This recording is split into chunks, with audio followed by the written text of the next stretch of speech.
Warm weather workouts. We'll show you which pig skinners are taking charge in the team's summer shape-ups. BYU's Babe Ruth. Outfielder Delaney dominates on the diamonds. We'll tell you why people know her name all over the country. Victorious volleyball. How this terrific trio is trying to bump off UCLA and set up the team for a 4th national championship. I'm Emmanuel Naw. And I'm Rachel Schwartz. Bump, set, spike. It's time for the Tube.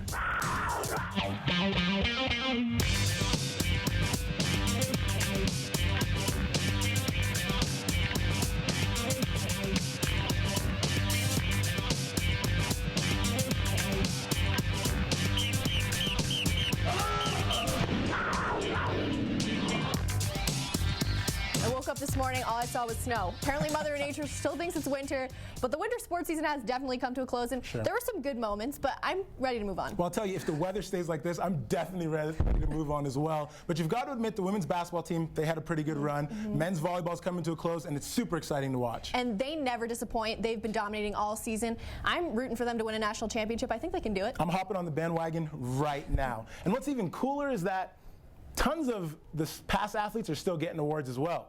The first Governor State of Sport Awards show went down last night in Salt Lake. BYU athletes and coaches dominated the event, taking home every award that the Utah Sports Commission nominated them for. Jimmer Fredette got 3 awards for his senior year performance, including College Pro Athlete of the Year. His amazing three-pointer against Utah that we'll all remember was awarded Play of the Year. Gotta love it. Men's basketball coach Dave Rose also took home a piece of the cake, claiming Coach of the Year for leading the Cougars all the way to the 3rd round in the 2011 NCAA tournament. High school Athlete of the Year went to women's basketball player Lexi Eaton, and soccer standout Carly Payne was named Female College Pro Athlete of the Year. All tallied up, the Cougs claimed 6 of the 7 awards. School is almost out for summer, but the football team is about to take extra classes on the field. Coug 2 reporter Brandon Steele found out what the team is doing for the offseason. Summer is normally a laid-back time for the football team, but this year the Cougars are sweating the small stuff to get ready for the fall. After limping through spring camp with many of the projected starters out because of injury, the Cougar captains were busy putting together a comprehensive plan for player-run practices this summer. A leadership council, which is basically every position group, elects 1 or 2 dudes from the group, and we get together and put our minds together and, try to come up with what's best for the team.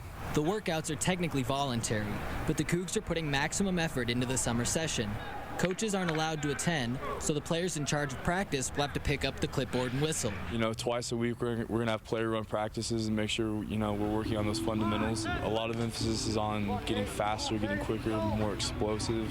It puts a lot of pressure on us, a lot of responsibility on us seniors and us old guys, but I think it's something that we'll rise to that challenge. Despite multiple 10-win seasons, the Cougars haven't had a winning record for their first 3 games in each of the last 2.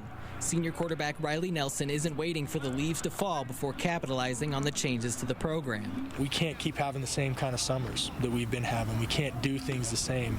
I think it was Albert Einstein that said the definition of insanity is doing the same thing over and over again and expecting a different result. So we're not going to do that. We're not insane around here.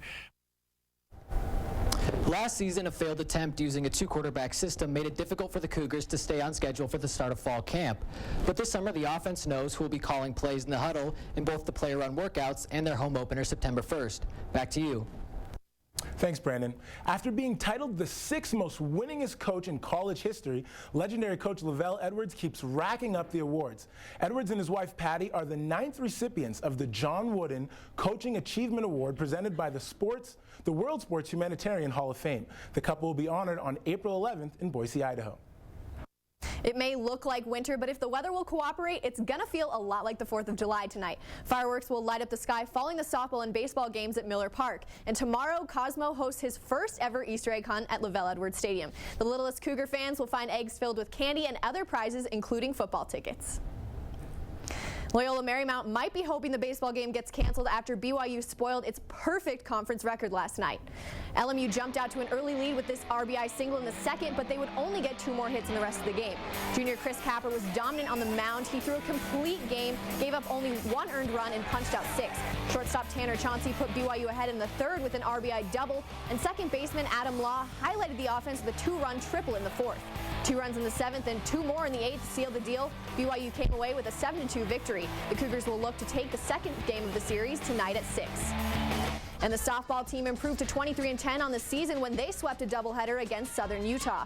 In Game 1, junior Hannah Howell threw 5 innings of shutout ball, and BYU mercied the Thunderbirds 8-0. In the second game of the Twin Bills, Southern Utah jumped out to an early 1-0 lead in the second, but BYU offensive standout Delaney Willard was having none of it. She crushed a 3-run homer in the third, her 13th of the season, and BYU didn't give up the lead again. Willard showed her versatility in the 6th inning with a suicide squeeze, extending the Cougars' lead by 2. Hannah Howell closed out the game, and the Cougars won 6-4. They play number 15 Hawaii at home tonight at 6 p.m. There's a hard hitter that's obliterating records quicker than the middle of the plate fastball.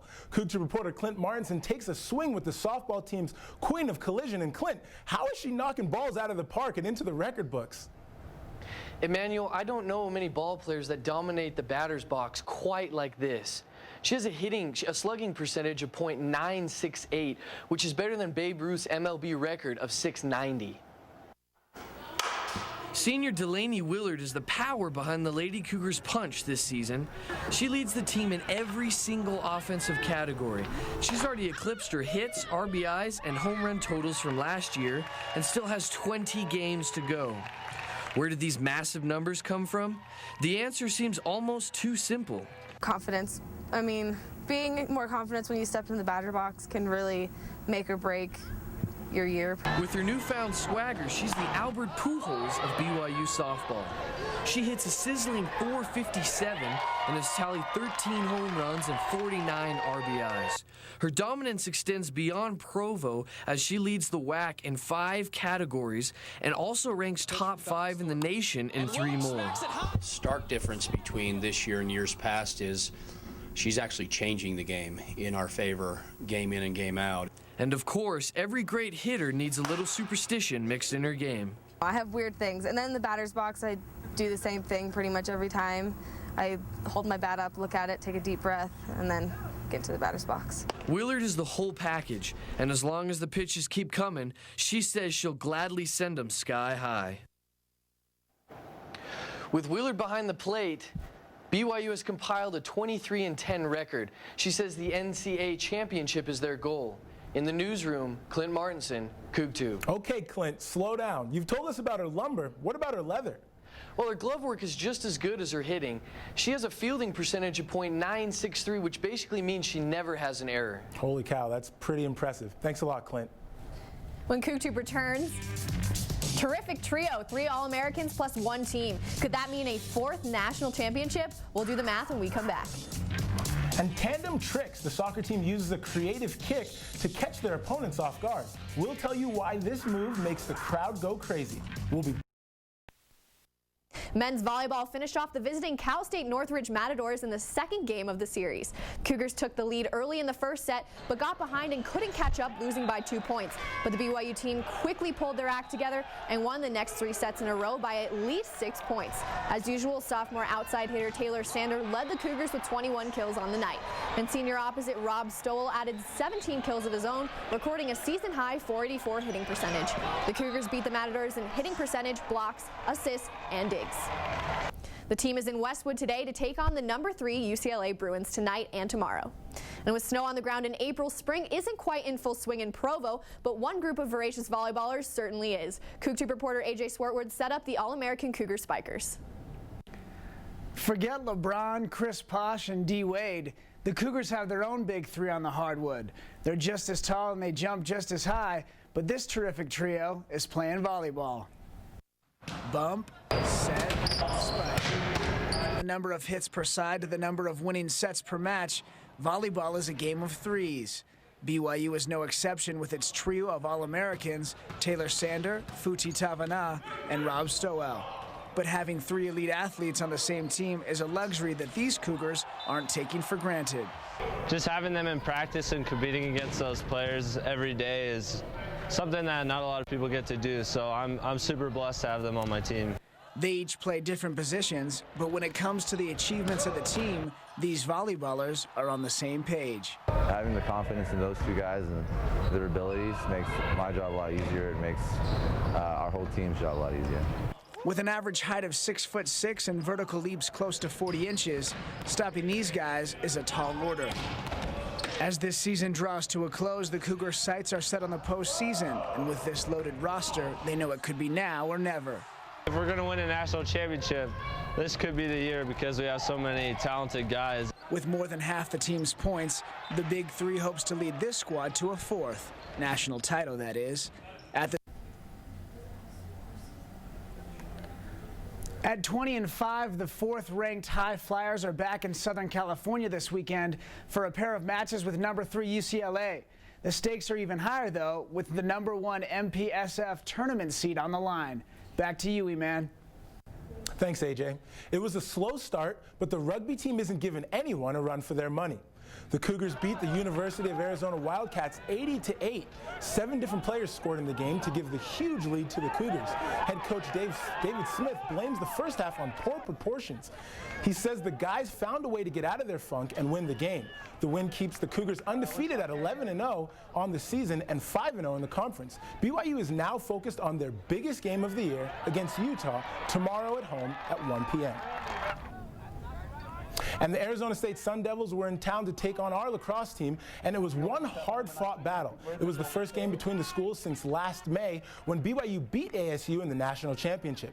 Freshman middle Andrew Bertha scored the first goal for the Cougars, and BYU led 5-4 at the half. The Cougars continued to score and wrapped up the game with the 5-goal fourth quarter. The Cougars improved their record to 11-1 on the season with the win. BYU head coach Matt Schneck said he was pleased with the Cougars' play against the best goalie in the country. The Cougs couldn't make it 2 for 2 on the week, though, and they took the 11-9 loss at Colorado. But they'll head to the south to take on Colorado State tomorrow night. In basketball, it's the 360 dunk. In football, it's the punt return for a touchdown. Both are pretty rare to see, but maybe soccer has the most elusive highlight play of all. Cougar reporter Kyle Pettit flipped out with the men's soccer team to unravel this acrobatic attack. A traditional goal in soccer is scored by capitalizing on a well-placed pass and burying the shot in the net. Facing forward, standing up, no surprises. This type of goal, however, is anything but traditional. Bicycle kick is pretty much the coolest play you can do in soccer. You just throw your legs back and pretty much almost do a backflip. You kick the ball in kind of a bicycle kick motion. In the Cougars' most recent home game, fans and teammates gasped as Colby Bauer attempted the attacking play. I'm still dreaming of that. I had the opportunity, it was 92nd minute, and it just popped up, and I saw it, and I was like, this is mine. I'm taking it. And I go up for it, and I'm in midair. Out of nowhere, Bryson comes and just heads it out from under my foot. Not to blame Bryson, but I feel like I could have had it. Bauer said that for him, the bike just happened. But midfielder Mike Moreno said it was something he saw when he was younger and immediately wanted to try out. When I was, 14, 15, you start doing tricks, start learning different things, and you see people do that, so you start practicing. Hit your chance in the game. So pay close attention at the next game, because if you blink, you might just miss it. Flipping at Haas Field, Kyle Pettit, CougTube. Wow, that definitely looks like it could hurt if you land wrong. Let's hope they don't when the team plays their last preseason home game against Mesa State on the 28th. When CougTube returns, decorated dancers. The Cougarettes are looking for the repeat of last year's national title. We'll tell you what they're doing to prance past their competitors. And top 10. Cougar athletes worked hard this winter. When we come back, we'll show you which moments are most memorable. Stay with us. Hope. Track and field fans can finally see their Cougars in action when the men's and women's team host their first outdoor meet of the season tomorrow. The tri-meeting features Pac-12 powerhouses University of Southern California and Boise State. Indoor mile record holder Miles Batty opens his season and promises to put on a good show. The women are ranked number 24 and the men hold the 26th spot. The meet will start tomorrow at 1 p.m. with the women's steeplechase. It's one of the most dominating teams at BYU, and we're not talking about 300-pound football players either. CougTube reporter Miranda Montgomery tells us how the Cougarettes plan to add another trophy to their well-stocked stash of championship titles. Don't let the sequins and sparkles fool you. BYU's dance team plans on bringing home more than their gold accessories at the National Championship in Florida next week. But this isn't the Cougarettes' first pas de chat, and Coach Jody Maxfield says this year will be tougher than ever. I think people who have won championships and come back to defend those championships, only they truly know the pressure that you feel. I mean, you definitely do. You feel like, you know, we won last year. What can we do to top ourselves? Every year, more than 100 hopeful Cougarettes audition to see if they have what it takes to wear the uniform. This final group of 20 on-point dancers are skilled in jazz, ballet, lyrical, and pop. This year, the Cougarettes are twirling for their 10th championship title and say they believe they have what it takes to bring home first. It's not all about having perfect points, though. They say that staying practiced in every aspect of life is what gives them their competitive edge. And this year, every time we come to practice, we have a different conference talk that a girl brings, and she brings it and talks about it and discusses it. We discuss how it will help us spiritually because we think that spiritual preparation is the most important part. These girls take pride in providing service to their community and say they're working towards being role models for young LDS dancers. On BYU campus, Miranda Montgomery, CougTube. If you're interested in cheering on the Cougarettes at Nationals next week or auditioning to become a Cougarette yourself, find Miranda's story on the CougTube section of 11news.byu.edu to see how. The tennis team split their matches over the weekend, beating St. Mary's 5-2 and falling to San Diego 4-3. Junior Spencer Smith and freshman Francis Sargent went undefeated in singles, Smith with a 26-7 overall and Sargent with a 20-12. Doubles pair Georgie Batrikov and Patrick Kauko went undefeated to extend their record to 20-8. The 45th ranked Cougars host Gonzaga tonight and Portland tomorrow before heading to the conference championship. And the women's tennis team fell to number 34 St. Mary's at home in a close match. The Cougs dominated the doubles competition, winning on court 1 9-7 and on court 2 8-2. But on the singles courts, the Gales came out on top. St. Mary's Catherine Issip won 2 out of 3 sets, 6-4 on court 1, and Jenny Julian took 2 sets 6-3 and 7-5 on court 2. BYU continues their conference play today and tomorrow against Gonzaga and Portland on the road. The Cougars have given us memorable shots, records, and wins this winter. And since it's our last sportscast till the fall, Cougar reporter Sean Gordon took a look back at BYU's best. From basketball to volleyball and from winners to record breakers, it's been a wild winter season for BYU sports. Let's take a look at the 10 most memorable moments. Starting things off is BYU's big win over their new rival Gonzaga. The Cougars jumped out to an early lead on the number 24 Bulldogs and never looked back in the 83-73 win. Number 9 is the game of a lifetime for Brock Zylstra. The junior forward was 8 for 8 from the field with 6 threes as BYU downed the San Francisco Dons. Number 8 is number 1 for volleyball. After knocking off number 1 UC Irvine, the Cougars took the top spot in the rankings and stayed there for 3 weeks, and they're still in the top 5.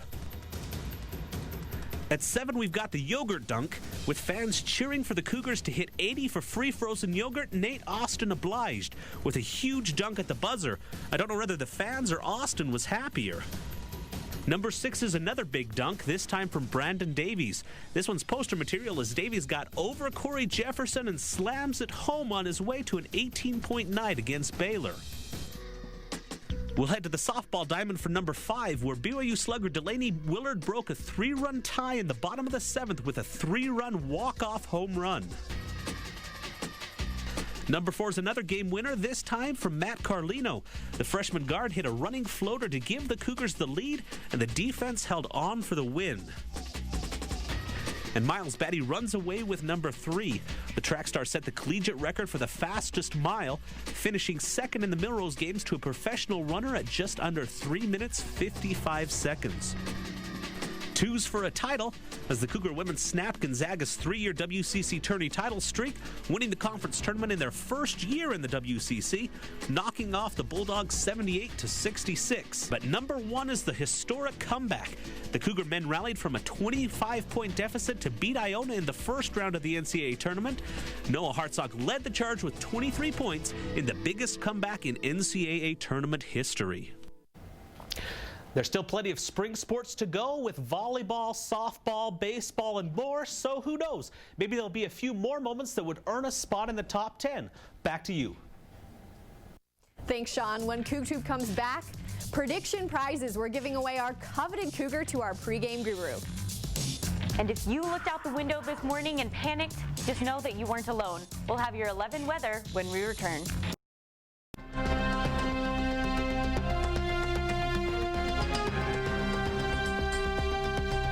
What the heck is going on outside? It literally looks like the middle of February. I know. I woke up and I was as surprised as you are. If we take a look outside right now, we can see the trees are covered in snow, and although it's not coming down right now, we know that we got blasted with a blizzard last night. However, that should melt over the course of the next few days.